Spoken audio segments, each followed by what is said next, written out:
મારું નામ વસંત અલડા। મેં જાખોત્રા ડિસ્ટ્રિક્ટની અંદર કર્યું હતું બધું ખેતીવાડીની અંદર ખૂબ સારું હતું મારું, અને કેનાલ તૂટી એમાં મારું બધું ગયું।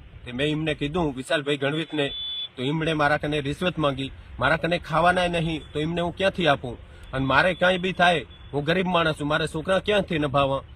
રિશ્વત મારા કને માંગે છે તો મારે છોકરા ક્યાંથી નભાવવા? અને એમ માને કાંઈ થશે તો બધી પૂર્વની જવાબદારી રહેશે વિશાલભાઈ ગણવીતની। પણ કાંઈ થઈ જશે તો એમની જવાબદારી વિશાલભાઈ ગણવીતની રહેશે કે હું કદાચ આત્મહત્યા કરીશ તો એમની જવાબદારી પૂરેપૂરી વિશાલભાઈ ગણવીતની રહેશે।